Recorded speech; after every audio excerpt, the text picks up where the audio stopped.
Орой мэнд үзэгчдээ цэнзүүргүй яриа нэвтрүүлгийн энэ удаагийн дугаар эхлэхэд бэлэн боллоо. Манай өнөөдрийн зочноор зохиолч Яруу найрагч Бат Хэрэгцмаа урагдан ирээд байна. Танд орой мэнд төргий. Орой мэнд. За Бат Хэрэгцмаа зохиолчийг урьсны дараа урьхаас өмнө ч гэсэн Бат Хэрэгцмаа гэдэг нэг л танил нэр. Тэгсэн хэрнээ танил мөртлөө бас танил биш. Мэдхгүй хүн байхгүй, мэдж байгаа хүн байхгүй. Тэгээд хүмүүсээс асуухаар тайчгч өгүүд буюу саарл гудамж гэд. За одоо хамгийн сүүлчийн номоор бол одоо очир ирэх шигч гэл зогсчих юм. Тийм учраас хоёулаа таны нэлээд хувийн асуудлаас би ярилцлага хэлдэм билүү гэж бодлоо. Зохиолч Яруу найрагч хүмүүс их дуртай байдаг бах. Та аль нутаг усанд төрсэн хүн бэ? Аль сургууль төгссөн бэ гэдгээс хоёулаа яриагаа эхлэх үү. Би Төв аймгийн Унгуу хөхт. Манчрын амны хөхтөл гэж хэлдэг. Тий. Миний одоо ээж маань Төв аймгийн аав маань үр хангай хүн байгаа. Тэгээд миний бага залуунаас одоо Төв аймгийн хөхт 100 модны гол дээр л өссөн. Тэнд л миний амьдрал бага нас мань өнгөрсөн. Манчрын хийдтэй ямар нэгэн холбоотой юу? Манчрын хийдтэй за бүх зүйлээрээ хүн холбоотой гэдэг юм уу? Оюуны холбоотой, зүрхсэл, биел бүх юмараа хувь тавилангийн холбоотой байх гэж би магадгүй их том асуултаа наадах чинь ярил их том зам, том юм ярих бах. Миний одоо ээж Манчрын эдийн үндсэн шүтэнийг хадгалж явж исэн. Таны ээж үү? Таны өвөө гэж сонссон. Ээж маань Манчрын эдийн шүтэн хадгалагч байлаа л да. Гэхдээ их шүтэн хадгалагч гэдэг үл их нарийн юм блэ л дээ. Одоо манай хамрын хийд урд дунд говийн хүн одоо шүтэн хадгалж сахиж явсан мундаг хүн байж та Манчрын эдийг юг хамрын эдийг тэр чигтэн сайхан сэргээгээд ингээ өнөөдөр хүртэл олны их сайхан хурсан сайхан газар болж ирж байна. Түүнтэй ижилхэн миний ээжид бас тэр шүтэн хадгалах хувь бас оногцсон юм блэ. Тэг манай Манчрын эдийн тухай ярих юм бол их хэмэгнэлтэй. Ер нь хамгийн актер одоо хүнд хэлмэгдүүлэлт гэж хэлж байгаа юм л да. Гэхдээ би энэ хэлмэгдүүлэлтийг бол энэ нэрээр нь нэрлэх дургүй. За. Юу гэхээр энэ бол чимээгүй дайм байсан. Монголд хамгийн аимшигтай дайм бол чимээгүй дайм байдаг юм байна л да. Яг өөдөөс зарлаад ирсэн дайм бол одоо үр хүүхдүүдээ цэрэг ирсээ өмнөө тавиад тэднийхэн хүч бяраар үздэг. Гэтэл бол манайд одоо өнөөдөр хэлмэгдүүлэлт гэж нэрлэгдэж байгаа тэр зүйл маань ухтаа бол тэгэл хүн төрлөختөнд байгаагүй хамгийн том одоо их нууцлагаар одоо үйлдэгдсэн том харигслал том дайн оюун санаа өв соёлын эсрэг тийм. Энэ бол ерөөсөө юу вэ гэхээр энэ дай чимээгүй хүн орж ирээд хамгийн үнэт зүйлүүдийг устгасан Монголын одоо дээд язгуурт тэр сайхан өвөр удмыг толгой дараалан бүртгэлээр устгал хийсэн. Өнөөдөр еврейчүүдийг устгасан гэж тий одоо дэлхийн 2 дугаар дайн одоо еврейчүүдийг устгасан гэж тэгдэг. Манайд бол их бүр хорлонтойгоор энэ одоо гэмт үйлд явдал одоо гэмт дайн өрнсөн. Би бол ингэж боддог. Юу гэхээр энэний том улбаа энэ одоо дайны энэ аимшигтай шинж нь ерөөсөө өнөөдрийн бидний зовлонгийн хамгийн том шалтгаан байдаг. Юу вэ гэхээр монгол хүн бол өнөөдөр урдын сайхан уламжлалт гайхамшигтай чанаруудаа хүнээрээ дамжуулж их авч явж ирсэн. Гэтэл хүн дамаа дээд оюуны нэрхшээж явдаг тэр гайхамшигтай хүмүүс нь одоо бүгд одоо буудуулж алгагдаж өгсөн. Энийг өнөөдөр бол хэлмэгдүүлэлт гэж их зүйл нэрлэдэг. Хэлмэгдэх гэдэг үг бол их өөр утгатай. Энэ гайхамшигтай одоо тэр Монголын оюун санаа зүрх сэтгэл нь болж явж байсан тэр гайхамшигт хүмүүсийн устгал өнөөдөр тэднээс өвлөгдөн авах ёстой бидний оюун санаа маань тэр залхамж юм маань шууд л заазуураар таслагдсан. Тэгээ энийг бол би дайн гэж үздэг. Хэрвээ энийг дайн гэж үзэх юм бол бид дайны хор уушгийг зөв дүгнэх ёстой. Үүнээс одоо энд ямар уушиг авчирсан тэр уушгийг эргээд яаж арилгах вэ гэдэг дээр бид анхаарлаа хандуулна. Гэтэл өнөөдөр бид яаж яах вэ гэхээр хилмигдүүлэлт гээд хин юм бүүмэд тэгээд нам засаг элдв юм руугээ одоо чи бидээ тулаад байдаг. Ухтаа бол энэ нийтээрээ аимшигтай явдалд орсон байт юм л да.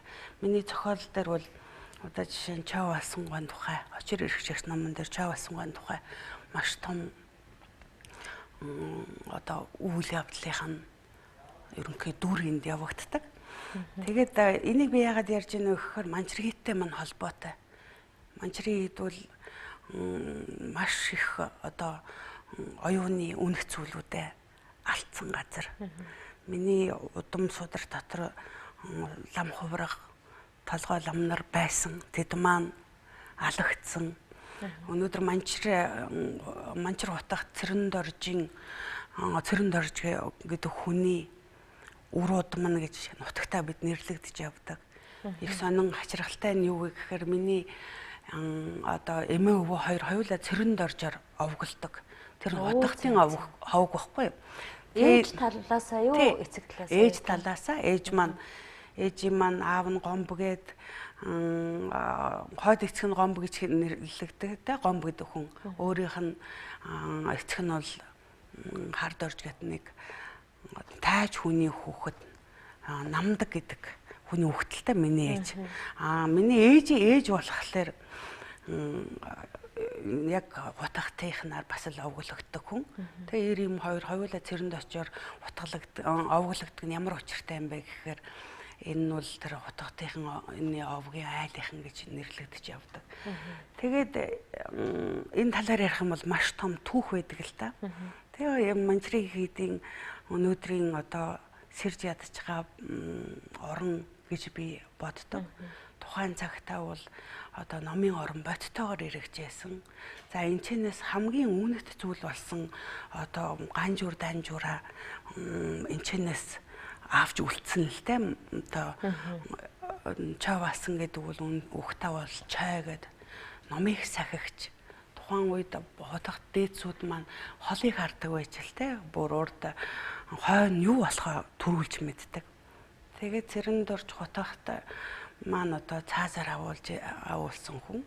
Тэгэхэд бол Чав алсан өмнөөс нь одоо хоёулаа симээрхэн уулзалтаад тэгээд энэ тухай ч гэсэн нэг нь богд бол тэгж ярьж ирсэн бэлээ л дээ нөгөө Монголын одоо юу одоо номын сахиус бол ядуу хүний дүрээр орж ирнэ гэдэг. Тэгээ тэр ядуу хүний дүрээр одоо орж ирэх номын сахиусыг хайж явахдаа бас л нөгөө гигантын утгатуудыг тодруулдаг шиг тэр номын сахиус болсон ядуу хүүхдээ хайж явж байгаад тэр Чав алсан гэдэг хүн маань орж ирж нэрийг хүртэл өөрчилж ингэ явж ирсэн. Тэгээ Чав алсан маань өөрөө номын гайхамшигтай орон нөгөө судар номоо авч үлдсэн хүн байдаг. За энэ ном маань ихэнх ном маань одоо ингээд төв номын санд хадгалагдж байгаа.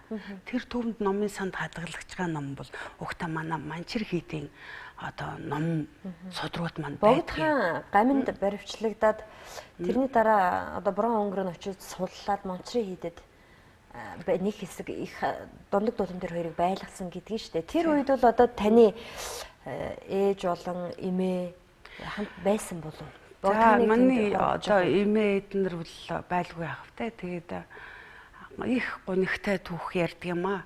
Одоо Урган Жамбалгой гэдэг нэг настай хүн намайг одоо баг байхад ээж битээр гэрт нь очиж ирсэн. Тэр үед нэг бор муутуу юм сонион цаасан дээр бидний бүх одоо ураг удмын одоо зургийг заагаад цэрэл хамаа гэд манай ээжийг улаан амраа гэдэг юм л да. Улаан амраа танаахан бол одоо ингэ явж байгаа юм шүү гэд бидний бүгдээр ингэ одоо энэ бол тэр нь энэ нь тэр нь гэд би харин нялх байсан тэр дүр зургийг нь бол маш сайн тогтоосон юм. За тэгээд бол манчрихийдийг хэрхэн яаж хилмигдүүлсэн шүтэн нь яаж үлдсэн талаар бол их нарийн юмэр тийм л та. Тэгээ манай гэрт тэр манчр бурхны яг нөгөө одоо ирээд баривчлах гэж байна гэж яах үед бол юм цагаан хаш манчраа босоо манчраа хөрөөдчихсэн юм байна л л дээ. Хөрөөдөө тэгээд авдаг. Өөрийнхөө дайлуудаар шүтэн хадгалдаг хүмүүстэй ингээд манайд бол одоо хөл юу нэрсэн те өлөмийн нэрсэн. За тэг ингээд бусдад ингээд хуваагаад за тэгээд 18 найд ингээд хаш бурхан байдаг юм л да. Тэр нь бол энэ манчир хийдийг өөрийг нь босгохын үед тухайн орон шинээр үүсгэж яхад одоо 16 найдан гэдгийг одоо шүтэ гэж нарны өөдөөс одоо ингээд хараад байж яхад нь мортой хүн давхиж хурж ирээд тэгээд 18 найдан шүтэх ёстой гэд. Тэгээд тэр шүтэн бас манайхаар хадгалагдаж яваад тэгээд ээжиг маань жирэмсэн байхад нь айлгаж түв аймаг хурааж авсан байдгийг. Тэгээд би ч бас ээжийнхаа захиасаар тэрийг одоо энэ шүтэнийг бас ингээд сургалж манаж явдаг юм л да. Тэгээ сайхан би нэг очиод бас сургалаад үтсэн бууны авдралтал одоо хөнлөн гуулт хэвтэж байна. Тэгээд их харамсалтай байдаг. Гаргаж тавьж чадаагүй шүү дээ тий. Тэгээ одоо би нэг юмд бэлэгшээж байгаа манжир утгат маань одоо сая тодорсон. Тэгэхээр манжир утгатын цагт шүтэн бас өндих байх гэж би бодож байна. Тэгэд ингэж ярих юм бол миний одоо хувь тавилан ч юм уу амьдралын зураг одоо төрсөн явдаг ч юм уу бүх зүйлээр маань миний манчир утгатай бол миний төрсөн нутагтай юм одоо барилга нэгтэй. Тэгэхээр ер нь төрсөн цагаас бүр багасаа л одоо бурхны шашинтай хүн байх нь шүү дээ. Би таныг харьцангуй сүулт бурхны шашныг их шүтдэг болсон юм болоо уран бүтээлээ тэр зүг рүү чиглүүлсэн болоо гэж бодоод ирсэн юм. Сүсэг бишрэл гэдэг үл одоо бодохна юу вэ гэхээр урд өвлөгцсөн хөрөнгө сэрэх юм явдал юм билээ шүү дээ. Би бол урдтай хөрөнгөтэй байсан байх. Ер нь монгол хүмүүс бол одоо сүсэг бишрэл бурхны номын одоо урдд дуусан эрдэм бэлэг ихтэй байдаг учраас ер нь яг ингээд сүсэг бол заалгаагүй цаанаасаа төрмөл зүйл гэдэг л тэ магадгүй тийм төрмөл шинжтэй байсан байх. Ер нь бол бурхан шүтэн залбирх мөрөхийн тухайд бол бүх одоо үлгэрүүл гэр орон ах дүүнэр амраг саданд бүгдэнд нь байдаг учраас бид бас дааган бишрэл явна штэ. Учир эрхшигч армаа их сонирхол татж байгаа л да. Гарсан даруйда олдохгүй юм их цөөхөн хуваар хэвлэгдсэн байх. Сэтгэлгээний армаа гэж ярьж байна. Энэ бол шашных гэд хүмүүс бас тэгж байна. Хідэн зохиолчдын таны армаанд өгсөн үнэлгээ би бас түүрлэж авч бэлдсэн. Тэрийг танд үзүүлэх үү? За тэгээ. За найруулагчаа. Өгөөрэй. Аюур зооныг бол тодорхой хэмжээний сэтгэлгээний уран зохиолыг одоо бичиж байгаа гэж үзэж байгаа. Тэгэхээр бол энэ Батэр Гизмагийн армаантай энэ аюур зооны армаануудыг харьцуулаад үзэхэд бол хажууд нь бол нэг нүгөө хэлэхэд бол юу гэдгийг нэг адал явдлын зохиолыг одоо жинхэнэ уран зохиолтой харьцуулж байгаа юм шиг надад бол санагдсан. Тэ. Аюур зооныгаа муу хэлж байгаа юм шиг. Бид нар адилхан бас нэг үе. Тэгэнгүүт бол аюур зооны өмнө талд бол одоо юу гэдгийг шүүдэр цэцэг мэцэг гээл одоо ингээд уншигчдад зөвхөн таалагдах гэж зохиолоо одоо борлуулах гэж. Өрн нь бол өрн, дорн нь бол дорн. Өөдөөсөө хизээч харахгүй гэсэн тийм нэг гашуун ёгт апоризм байдгийн. Тэрний тайл юм шиг.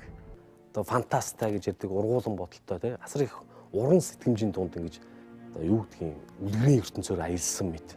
Оюун санааны хүч, оюун санааны эрхчлөө гэдэг одоо асар их уудам орон зайд оршдог юм аа. Их сонин арман байна гэж би урд хурдх номнуудын уншсанаас илүү их баярлсан гоо. За ийм дүгнэлтүүдийг бас өгсөн байна л да. Тэгээ та энэ арманыг яагаад бичсэн? Яагаад тэр санааг олсон? Өнөөдөр ингэж байгаа юм л да. Шашин гэдэг те. Шашин гэхэд ямар нэгэн өөр тустай зүйлийн тухай ч юм уу хүмүүс ойлголтоо өгдөг л дөө. Харин бол яг ингээд одоо бурхан Буддагийн сургаал айлдварыг уншаад үзэхээр санаа утгыг таних гээд мэрэхээр юу баригддаг вэ гэхээр энэ ертөнцийн мөн чанарыг элтэд бодтойгоор одоо задлан шинжилсэн гайхамшигтай эрүүл сарвал тийм үү одоо оюун санаа байдаг л та. Тэгээ энэ ертөнцийн зовлон, үнэн одоо зовлонгоос гарах шалтгаан үнэн гэл одоо бүхий л мөн чанаруудыг нээн илрүүлсэн энэ зүйлийг бид нар ямар нэгэн одоо гуута бурхан гэдэг нэг тавимал баримл гэдэг тал дээр нь их одоо харж идэгин. Гэтэл энэ ертөнцийн мөн чанар одоо өөрөө ийм бодиттой зүйл ахад бодиттой зүйлийг илчилсэн байдагтай ижилхэн одоо уран зохиол гэдэг маань яруу найраг гэдэг маань хүн судлал байдаг. Тэгэхээр хүн судлаар дамжиж хүн судлал дотор сүшиг бишрэл одоо хайр инрэл бүх юм маань багтчихэдэг учраас одоо уран зохиол нь шашин гэж энэ хэлэгдэж байгаа зүйлээс ангид байх чанаргүй л дээ. Мөн ерөнхийдөө бол уран зохиол бол бас л ийм том гэгэрлийн утгатай зүйл. Юу вэ гэхээр уран зохиол нь зовлонгийн шалтгааныг бүгдээр ингээд тайлаад хүмүүс хэрхэн яаж зов шаналж байна.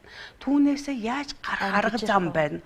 Тэрийг ангижрах замыг нь зааж өгч түүнээс нь гэтлэх ухааны гаргаж ирснээр уран зохиол гэдэг маань бас ийм дээд ойлголтын одоо явдалтай гэгэрэл дөхүүлж өгөх.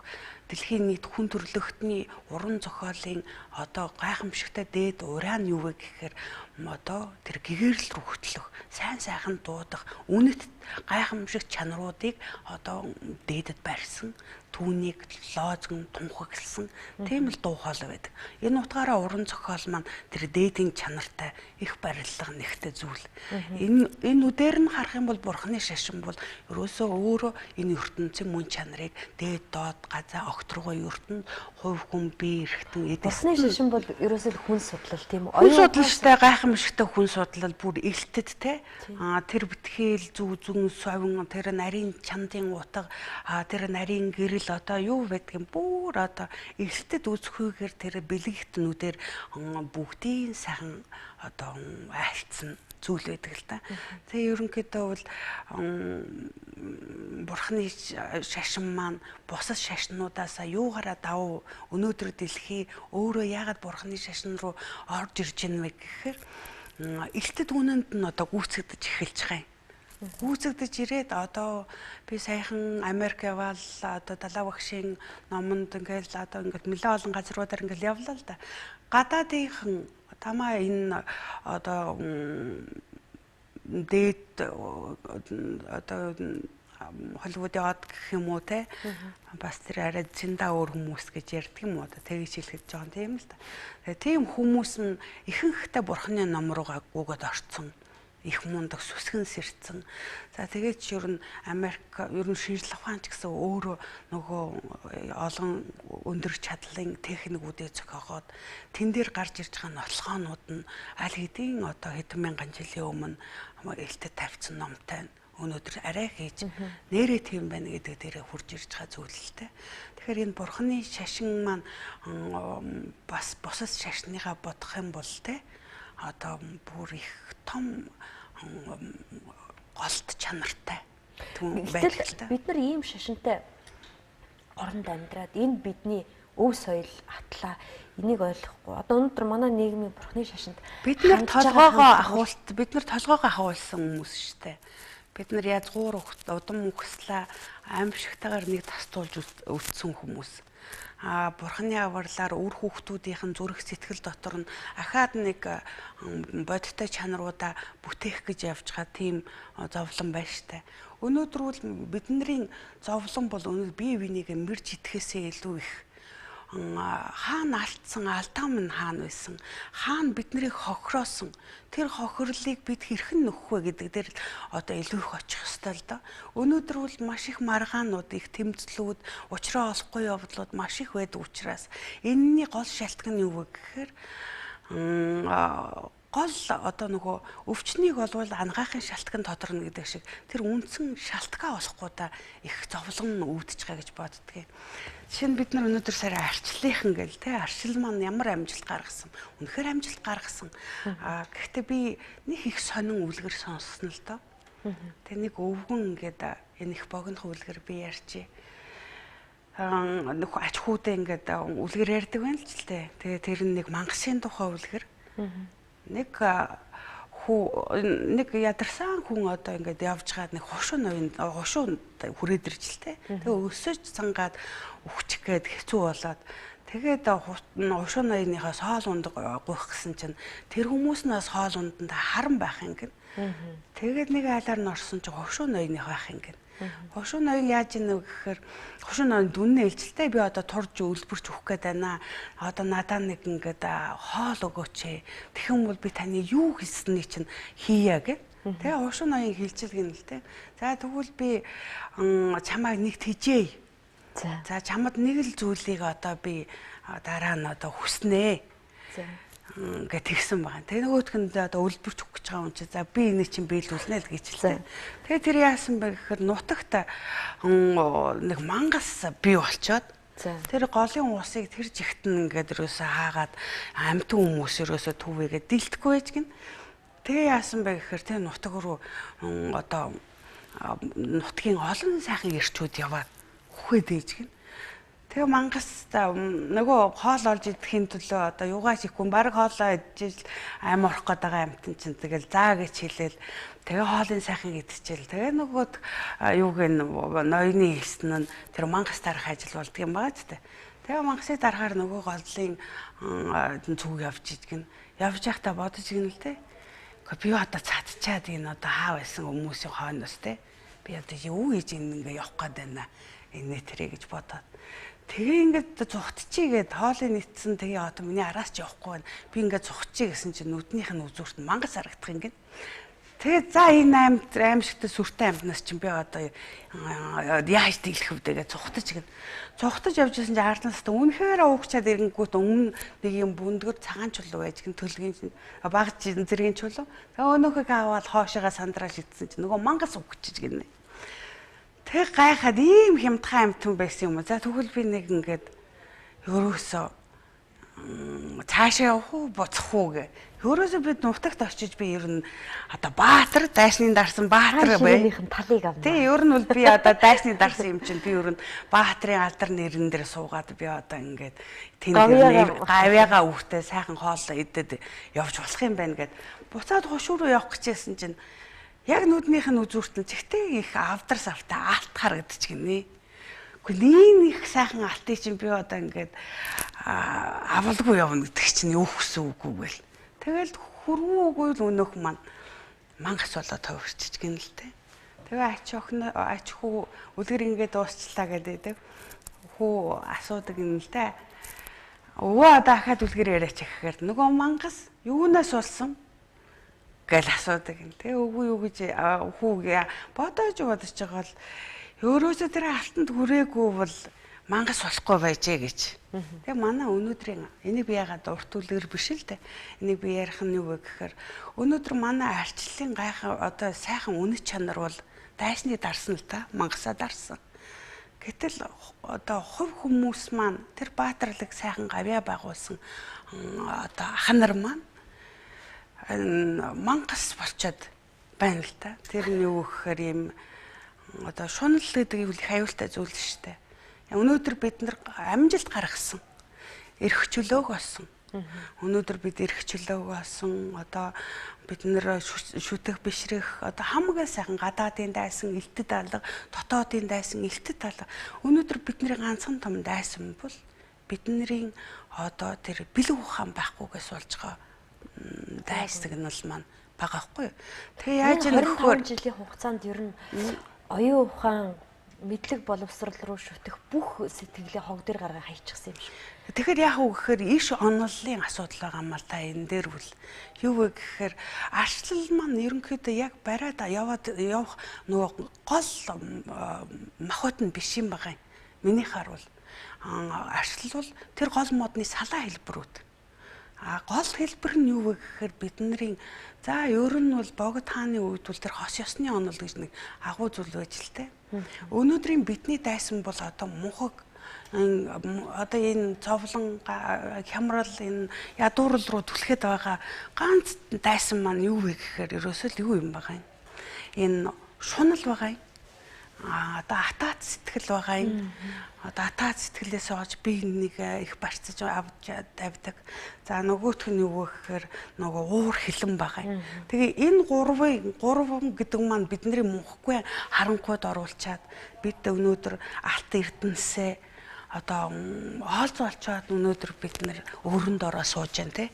Энэ бүхний эмгэнэл нь юу вэ гэхээр бидэрт бэлгийг шүтэх тэр одоо нарийн сайхан ухаан маань алга болоод энэ маань их золгүйгээр бид нэр эдийг шүтэх сувдаг сэтгэл бий болсон. Тэ энэ шунаг сэтгэл төрөхийн одоо шунаг сэтгэлийг хазаарлахын ухаан нь бэлэгт оршиж идэг юм байна л да. Бэлэг бэлгүүнд дээдийн номон дотор оршиж идэг. Энэ номыг манай тэр одоо олон лам нар тэр ноёд ихэс дээдэс маань аваа явж ижилтэй. Тэгээ тэднийг маань яасан бэ гэхээр бүгдээр ингэ одоо устгасан. Тэгэхээр энэ бол маш аимшигтай дайнда хамгийн эвгүй дайн бидэг. Дайн дэлхийд болсон хамгийн одоо чимээгүй нам гүмд орхигдсон тэгсэн мөртлөө хамгийн үнэт чанаруудаа одоо устгалд тэр их нийтийн хоморгосон хядлагт тэр нь хядагдана нийтээр хядагдана гэдэг бол ерөөсөө л дайны шинж шүү дээ. Тэгэхээр би энийг бол дайны уршгаа дайн болсон. Энэс яаж гарах вэ? Оюун санаагаа тайруулсан, оюун санаагаа өгүүлсэн ард түмэн яаж буцааж тэрийг олж авах вэ? Одоо энэ үл юунаас гарч ирэх вэ гэхээр бид тэр одоо агуулад үлдсэн тэр ном судрал руу орох хэрэгтэй гамаа. Бидэрт маш их гайхамшигтай ном судрууд бурхны авралаар бүтээд үлдсэн юм байна. Тэгээ энийг бид ойлгож авах хэрэгтэй л да. Би өнөөдөр олон ер нь бол би ярих энийг хэлэх дуртай. Бүр хэлэхийн хүслэнтэй явдаг. Тэрний үг гэхээр өнөөдөр алтан соёмбыг шүтгэхийн ухаан гэж их том зүйл байна. Алтан соём бол одоо бодис сэтгэлтэн бүтэх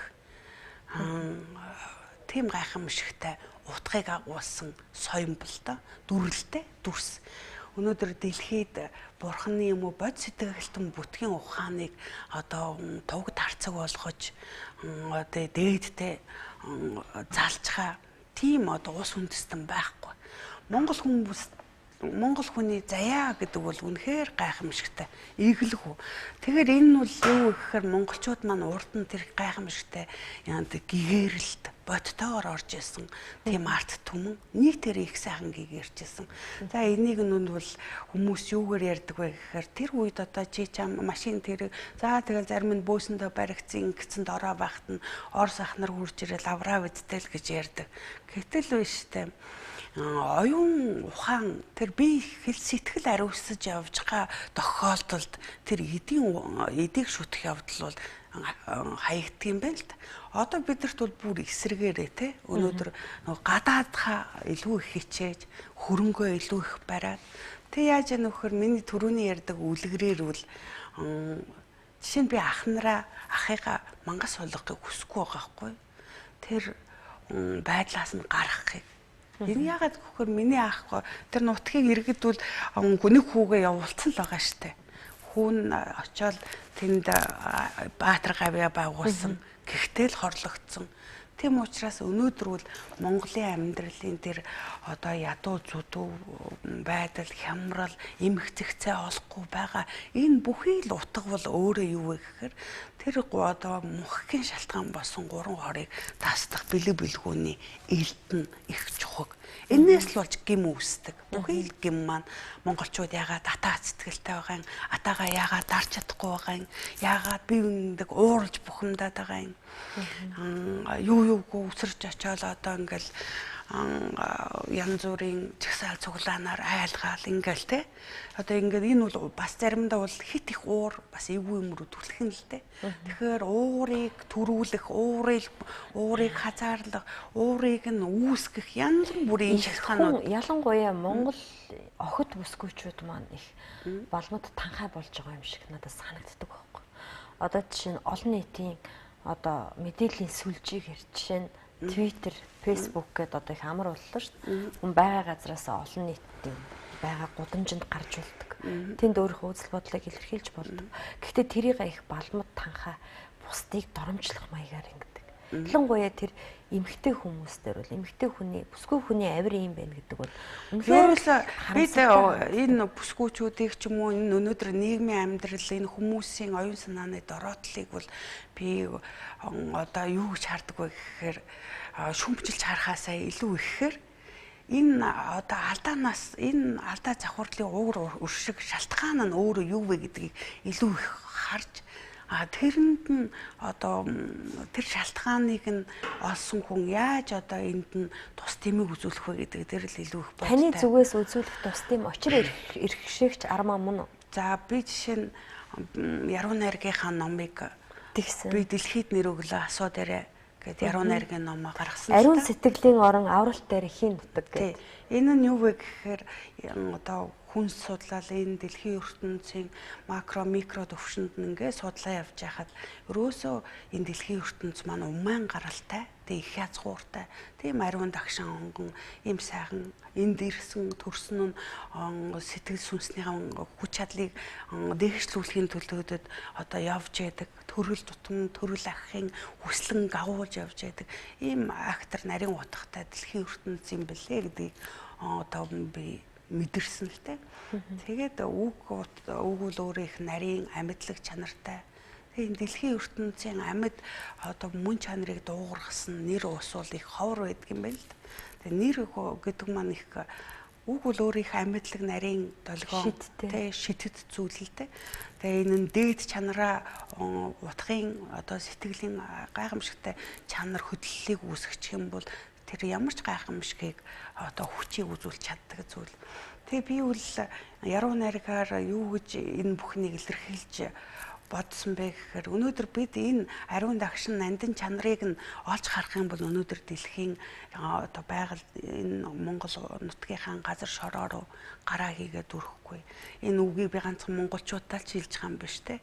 Энэ дэлхийн ертөнцийн дэлхийнхаа өөрийнх нь гайхамшигт мөн чанарыг агуулan авч явах хэрэгтэй. Энийг нандинах хэрэгтэй. Өнөөдөр ихийнхаа умаа руу одоо бид гараад үрдэггүй шүү дээ. Тэгэхэд өнөөдөр бид газрын хэвлэлийг одоо сайхан тастаал ингэж байна. Ерөнхийдөө монгол хүний заяа гэдэг бол агуу зүйл гэдэг. Энэ талаа янз бүрийн ном судартвал ерөөсөө их сайханаар бичсэн байдаг. Гадна дотныхан бүгд нь. Миний бодлоор бол юу вэ гэхээр Монголын энэ ариун дагшин энэ дээд чанар нь одоо дээшээ гарах бас их мундаг үүд хаалга юм шиг байгаа юм. Энэ Монголын нутаг оронд одоо ясаа тавьж ер нь сүмсээ өвлөхөд их дээдэд гарна гэдэг ч одоо тийм чанар агуулдаг юм бэлээ. Тэгээд хаар хавлоос одоо сүсэгдэн лам номдоо орцсон хүмүүс үл энэ газрын усыг нэг уучих юмсан чадвал одоо энд баслагж хаад өөрийн сүнсийг дээдэд гаргачих юмсан гэд. Тэгээ энэ доор газрын дор байгаа алт эрдэнэс гэдэг маань өөрөө цаавра асар үнцэнтэй. Одоо бол бид байхгүй биш байгаагийн зовлон тавтаад байна те. Газрын хөвлөдөө их баялагтай бид нар. Тэрнээсээ болж бид нар ядуу амьдардаг. Тэрнээсээ болж ивэ эвдрэлцдэг. Тэрнээсээ болж илүү шунхай сэтгэлтэй болдог тийм үү? Тэгээ би нэг цагаан лаваад радиод ярилцлага өгсөн л да. Одоо ингээд Монгол хүмүүс бол газрыг ингээд өсгийгөөр одоо өлмийгөөр ингээд өшгөрчихгүй гээд гутлаа ээтэн болгож өмсчээсэн арт түмэн байгаа хгүй юу. Энэ арт түмэн биш те энэ газар дэлхийн тэр тагшин чанарыг асар их ойлгож исэн арт түмэн. Тэгээ тийм учраас газар хөндөж болохгүй мууяар газар тэгж яадгүй ингээл одоо манай нөгөө болохгүй мууяар мор гэсэн юм болгоом болдгоо эдэр ман дандаа актер нарийн утгуудтай байдаг.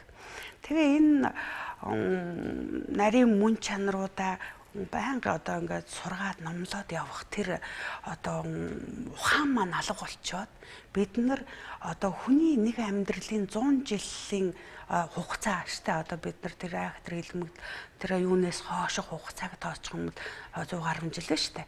Энэ хугацаа гэдэг бол маш том хорлол үүсгэж байгаа юм л та. Гэтэл бидний урдын түүх бол 2000 оноос одоо 2000 жилийн түүхтэй.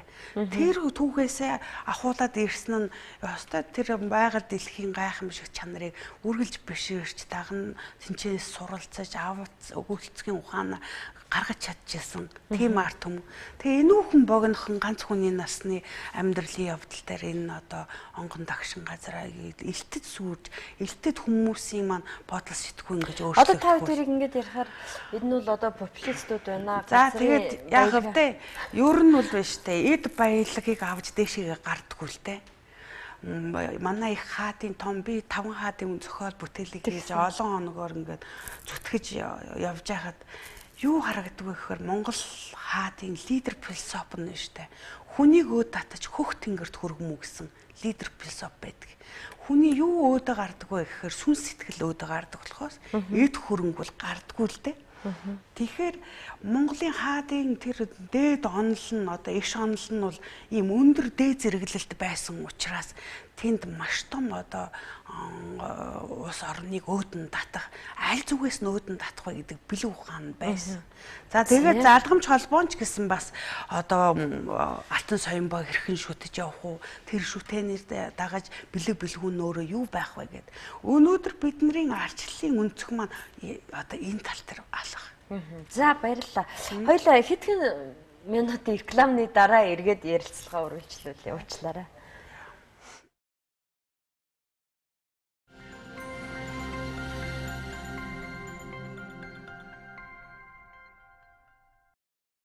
За сая Чонон сүлдгээд кино Монголд нээлттэй хийлээ. За барууны ертөнцийг ч дөргөөж जैन, хятадыг байлдан дагуулж जैन. За Монголд бид хэд ч бас хөл хөрцөг болоод угтлаа сайхан кино байна.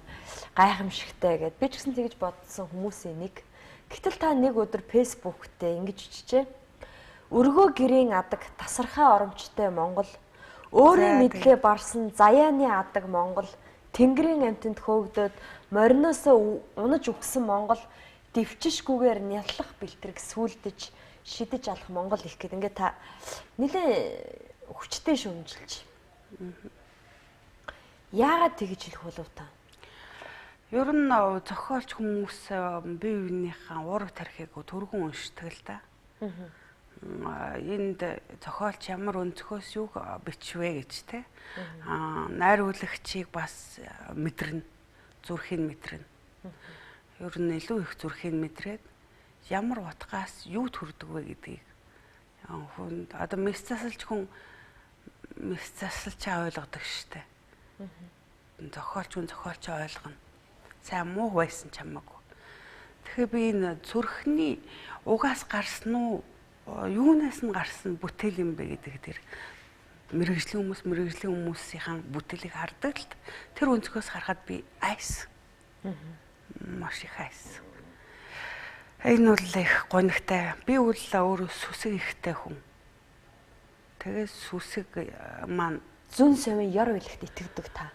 Мэдээж одоо зохиолч хүмүүс бол тэр үгийн увдас их шиг одоо тэр зүм бэлгийн ертөнцид сэтгэлийн баригдахгүй ертөнцийн тухай сэтгэл аялгау хөгжим их шиг одоо үсгийн утгаар явж идэх хүмүүс учраас одоо сөрөг үг, эерэг үг, бэлгшээлтэй тэр битгий л өвдсөн чанартай үг хэл, дээд үг гэдгийг ч мэднэ л дээ. Сөрөг үг өөрөө ямар биелэлтэй гэж бас би мэднэ. Их хорлол авчирдаг. Яруу найрагч хүмүүс жишээ нь үхлээ битгий бичээ гэж биенээсээ гуйдаг. Хэрвээ яруу найрагч хүн үхлээ бичих юм бол өөртөө үхчихдэг. Үгний ханжинд цохиулаад аянган цохиулаад үхчихдэг. Олон бүтээлтэй зохиолч нарын одоо дэлхийн хүн төрөлхтний уран зохиолыг үзэх юм бол олон уран бүтээлч нар үгийн эрчимдээ их зохиулсан байдаг. Бас татаж байгаа биеуд байдаг юм л да оронгийн. Одоо жишээ нь Гогол, Амгүй алавт гэхэд ийм завсрын ертөнцийн явдалд их хөтлөгдсөн Мозарт одоо хин бэдгийн юм суутнуудыг ингээл харахад одоо үхлийн хан сонетыг бичгээд үхлийн эрч дэрэгдэн байсан юм да. Тийм учраас үхлийн инерцэн зохиулж үхсэн гэдэг ч юм уу. Тэгэхээр энэ бол актер ийм инерцтэй зүйлтэй. Оюуны амьдрал бол өөрөө тийм актер бариад авчраад тавиад ингээд талах шиг барьдаг зүйл биш мөртлөө энэ бол их том долгисон явдал байдаг. Тэгэхээр чон сүлдийн ёр бэлгэн энэ бол одоо их Монгол хүмүүсүүд өөрснөө бэлгэдлийн оюун санаатай арт том төрүүлээ сайн сайхныг одоо ухтан уурж мууг төөрүүлж ирсэн арт том л дээ. Тэгэхээр тэр их бэлгшээлт арт түмэнд одоо би үзчихсэн тэр арт түмний үр хөвгтөлтэй. Тэм учраас сүсэг ихтэй учраас шижгэлсэн. ясан эвгүй юм бэ? Энд нэг одоо монгол хүн монголчуудын тухай гэж яриад байгаа юм те. Гэхдээ уран бүтээл урлаг бол өөр ертөнцөө гэдэг. Одоо энэ бол юу ч хийж болно гэж бас хүмүүс бас бодож ээж магадгүй. Гэхдээ урлагийн бас нэг дотоод үнэн гэж байдгийн. Тэр нь юу гэхээр жишээ нь одоо хүн төрлөختөнд гитлэр бол одоо маш одоо мундаг хүнээ, сайн хүнээ гэдгийг бол хийж болохгүй штэ. Юу гэхээр хүн төрлөخت муу гэдгийг мэддэг учраас урлаг учраас түүнийг яаж хийж болно гэж үзэж болдгүй.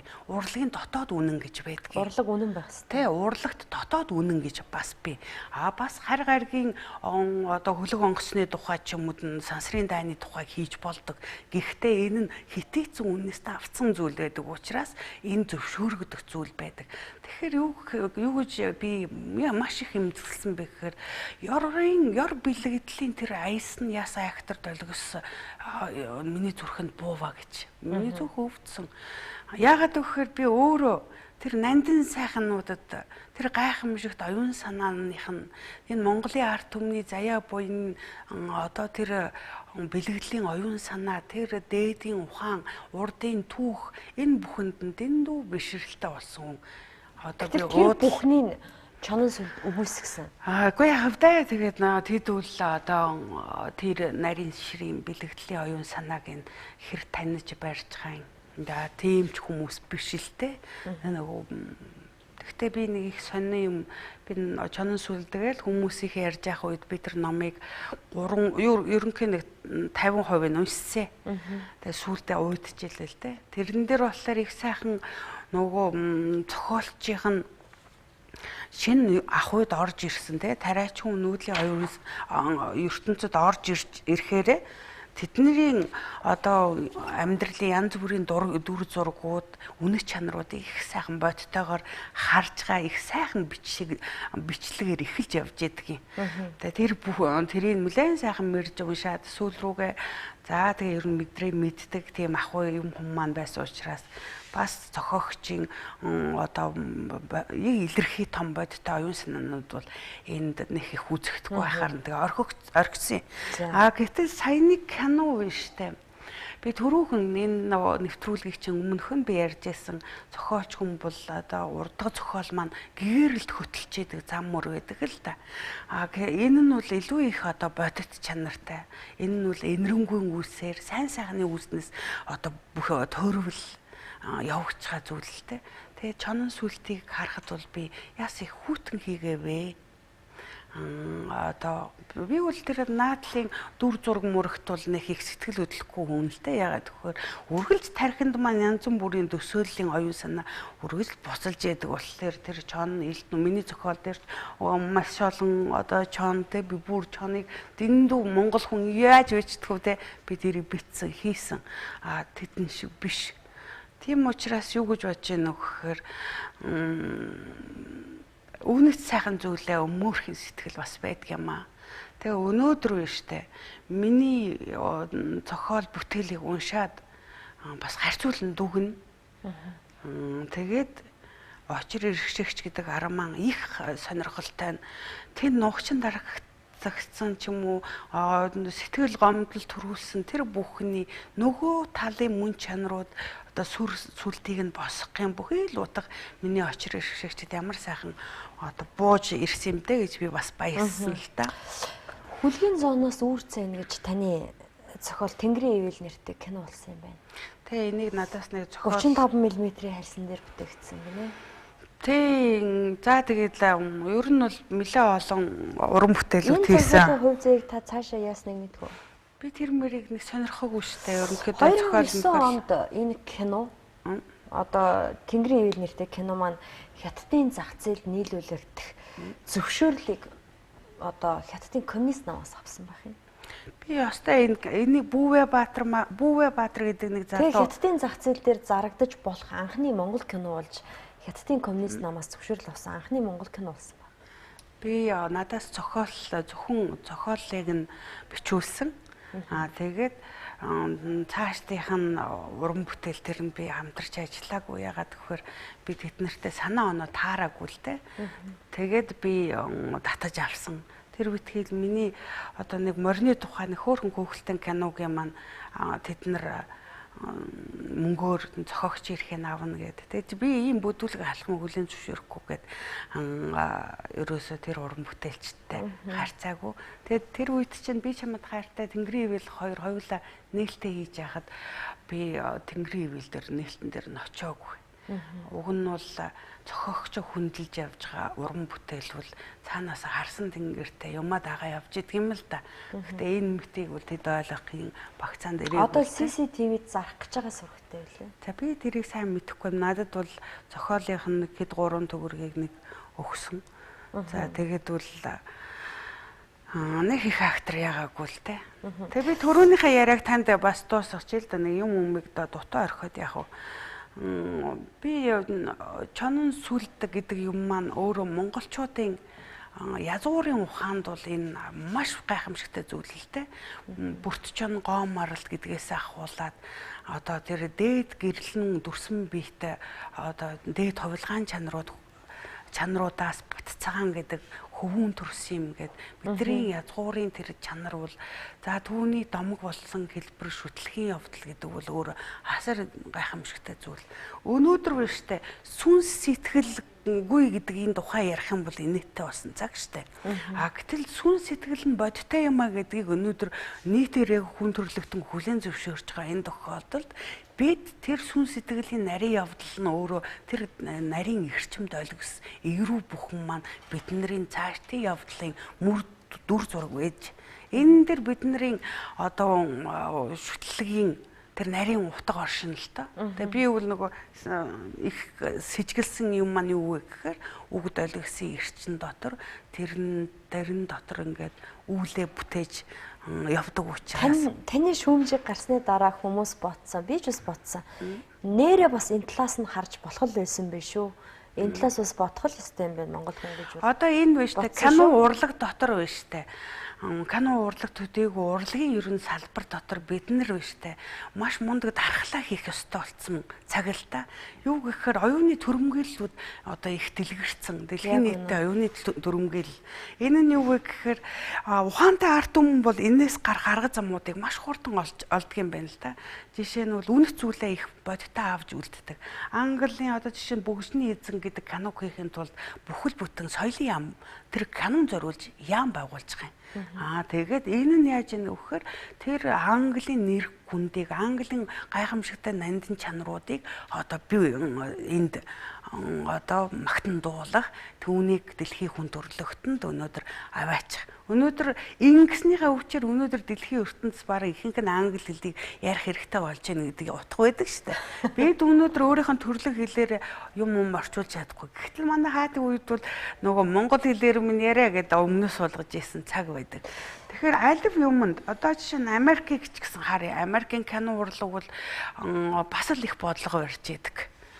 Бид бол инхийг сахиулагчаад бид бол за тэгээд нөгөө зохиолын дотоод текстүүдийг харахад бол их актер бодлого уран бүтээлд нь явдаг юм байна гэж. Та бүхэн ярилцах цаг дуусгаад би танаас гарцаагүй асуух өстой 2 3 асуулт гэдэг. Одоо жишээ нь тэр маргалдаан дээр хүмүүс хот харцаад чонон сүлтээр маргалдаж л та. Тэгэхээр Анхаа гэдэг охин маань Монгол охин маань тэнд дэлхийн Холливуудын тайзан дээр гарч ирж байхад яагаад чи атааргаад ингэж байгаа юмгаа ингэж ууралж байгаа тохиолдол байгаа. Хэрв бид их ухаалаг байх юм бол одоо жишээ нь хятад гүрэнтэй саяхан элбэг дөрж ерөнхийлөгч одоо ерөнхийлөгч энэ төр хятадын ерөнхийлөгчийг авчраад одоо тэр дипломат харилцаа алтан газрын нь одоо нөгөө алтан уяа гэдэг штэ нөгөө дипломат харилцаагийн чинь алтан аргамжийг сайхан бүхэлсэн те. Гэтэл бид нар одоо тэр бүхэлснийг нь бариад соёлын яам гэхэд л Монголын зүгээс одоо хаана нэр хүндээ гаргаж болох вэ? Хаана нь одоо жүжигч юу одоо соёл урлаг дээр хэн нь явж байна? Тэрийг хэрхэн яаж дэмжих вэ? тэр одоо хятадын соёлын байгууллага эднэрт хэрхэн яаж нэвтрэлцэх үү?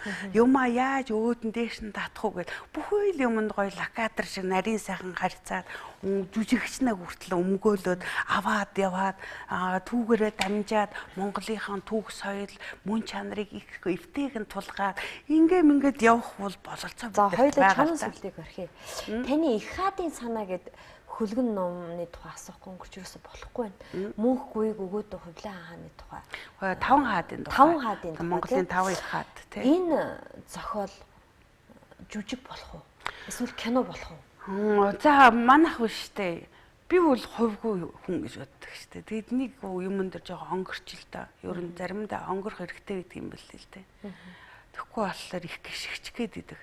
Тэний юмн дээр би онгорчий гэж бодож байна. Юу вэ гэхээр Монголын хаадын 5 бүтээл биш те. Бидний оюун санаа нь их том хөрөнгө юм аа. Юу хэн нэгнээр биш те. Бас нэг юм эртгэн штэ. Тэгээ бид яг Монгол хүмүүсээ өөр доторх эртнээ агуу зөв харах хэрэгтэй. Би яг тэ гэрийнхэндээ хүртэл доогдолтой штэ. Бурхан багш төрсөн газараа үнэгүй агуу ирээд тахтуу нэртээ үнэгүй гэл ингэдэг. Гэхдээ энэ миний агуудаа биш юм. Юу гэхээр бид нар хаадын гайхамшигтай оюун санааг үнэхээр биширсэн. 80 онд нэрээс гарахгүй сууж байсан. За миний суух за өөрийгөө зүдрээж хийх маань нэг чухал зүйл биш. Хамгийн гол нь энэний маань шин бусдад хүрээсэ гэдэг нь их чухал л да. За тэгээд их хаадын бүтээл маань өнөө миний яг энэ цаг дээр бүтгэхийн явдал нь их бага. Улам л багасаад байна. Тэгээд энд би харамсаж байгаа. Гэхдээ бас би авралыг би харж байна. Бид өнөөдөр бас нөгөө сүрэг юм хэд ихтэд ирэхээр хүмүүсийн сэтгэл их сайжирж эхэлдэг юм л да. Тэгээ одоо бол хүмүүс ингээд сүрэг юмнаас юм ихтэд ирэхээр бие биендээ олсон мэдсэн сайн сайхныг хуваалцах гэдэг тийм сайхан юм хайж эрэлхийл гараад ирсэн. Тэгэхээр нөгөө энэ сайхан бүхэн нь хаандаа дэлгэрээд юмны бүтээл одоо бүтээл амьлах эргэзэд бүтээл амьснараа алдарт гарах нь ерөөсөө хамаахгүй. Би бол одоо алдар мал дээр эдгэрлүүл энэ хаадын санаа амьлах уу? Хаад толгой дээр байгаа. Орой дээр байгаа. Дээд байгаа. Би таныг хэдэн жилийн өмнө таны өгсөн ярилцлагыг олж уншсан. Та түүхэн жүжигүүдэд ер нь нэлээд тийм ам муутай байсан драмын театр тавигдсан. Одоо Тэмүүжиний баг нас жамгч жүжигүүдэд. Тэгээ одоо манай үедэл сор болсон зохиолчийн бүтээл шүү дээ. Тэгэхээр би таны энийг бичсэний дараа за энэ 5 хаадын энэ санаа бол хурдан жүжиг болоос эсвэл кино болох юм байна даа л гэж хүлээгээд байгаа юм. Одоо энэ биш тэ агуу ирэн гэдэг биш тэ. Ам хатан гэж жүжиг гарлаа бас. Тэгвэл би нэг юм хэлээ. Агуу ирэн гэдэг одоо энэ жигтэйх нь одоо яагаад байгаа нэг сериал биш тэ. Туркийн тэр юуны Арабын хааны тэ. Тэр бол ордны аимшигтай хэрүүл болсон өрөвдмөр одоо тийм бүтээл штэ. Тэгэхэд энэ бүтээл бол одоо тэр жигтэй орс морс юмуд тэр жигтэй бишрэл болол тэр хүүхэн мөөхөн тэр гол дүр мөрийнхэн талмалд ороод ерөөсө фэйсбુક бүтэн тэргээр амьдарч байгаа. Гэтэл манай энэ хаадын одоо амьдралд тэр ордны хэрүүл гэдэг юм байдгүй л дээ. Тэр энэ гайхамшигтай ухаантай арт түмэн тэр хаттай яаж зөв агуулж явдаг байсан. Тэдэн нь ямар бэлгийг шүтэж явдаг байсан. Ерөөсөө нэг маргаан нь бас энэ алтан дэдийн аялгау хэнд очсон хэн одоо буулгасан эдрээсийг хүртэл маргаан нь тийм сайхан бэлэг зүйлэн маргаан байдаг л та. Манай хаттын тэр явдал гэдэг маань. Тэгэхээр бид үлээ штэ. Одоо би үл яаж ийнэ гэхээр айлын хүүхдүүдэд их хатаарах чинь л та. Тэр нь юу вэ гэхээр энэ уус гүрнүүд өөр одоо хөрөнгөтэй мөнгөтэй айлын хүүхдүүдийг яасаа хаттай ингээл юмгүй мөртлөө юмтай юм шиг үзэх гэлээд юм бэ. Гэтэл одоо энэ сайхан бэлэг ухаан энэ гайхамшигтай сайхан зүйл маань биднэрт ийм бодтойгоор байж хахад бид яасан одоо азгүй юм бэ гэдэг. Жишээ нь би үл одоо өөрийнхөө азгүй ч юм уу одоо юм мөнд бол харамсаж сууж штэ. Гэхдээ бас юмны бас аяа боо ингэж би штэ. Оюун ухаан бэлэг оюуныг дээдэлдэг, хүндэлдэг төр нэгэн цагт байгуулагдах байх та. Гэхдээ юм бол дэлгэр нь бүтэх учиртай. Нүүрсийг биш, алтыг биш, зэсийг биш. Зохиолыг одоо жишээ нь би нэг юмд хайрладаг. Би ингээд энэ олон хаадын дээдсүүдийн бошгуудыг харахад бүх бошгууд биелсэн бидг. Одоо нэг гайхамшигтай бошго биелэх удахтай. Тэр нь юу гэхээр Монгол төрийн алтан соён Аста бүх дэлхийг бүрхнэ гэдэг. Тийм гоё бошго байдаг. Энэ анхдугаар бүгд юм бошго. Энэ бошгын утгаар бол монголчууд бол одоо гэгэрлийн тэр мөрлөө очноо. Ер нь нэг их актер бохор бол сая явлаа штэ. Энэ одоо хит их шунал энэ тэргээд зарим нь ч одоо олсон мөнгнөөс залхаа сууж штэ. Тэ их баяцсан хүнтэй уулзахад хүртэл мөнгнөөс залхацсан бэлээ. Нэр шүү. Соён бүх дэлхийг бүрхэх цаг ирнэ гэсэн үү? Монгол төрийн алтан соён Аста бүх дэлхийг бүрхнэ гэж. За баярлалаа. Бүтээрийн нэвтрүүлгийн цаг харамсалтай нь ингээд дууслаа. Та надаар тун ховорхон асуулт тавиуллаа. Тэгээд таны цаашдын уран бүтээлд мөн өөрийн чинь санаж байгаа оюун ухаан бэлэг авьяаст амжилт хүсье. Би нэг үг хэлээ л да юу гэхээр айлын хоол амттай л да. Гэхдээ гэрийн хоол гэд сэвддэггүй юм штэ. Тэгээ энийг бас монголчууд манд бодох хэрэгтэй байх гэж би бодож байна. За баярлалаа. Танд амжилт хүсье. За баярлалаа үзэгчдээ. Цензургүй яриа нэвтрүүлгийн энэ удаагийн дугаар үгээр өндөрлөж байна. Эх 7 хоногийн даваа гарагийн 21 цагта эрг уулзлаа. Баяр таа.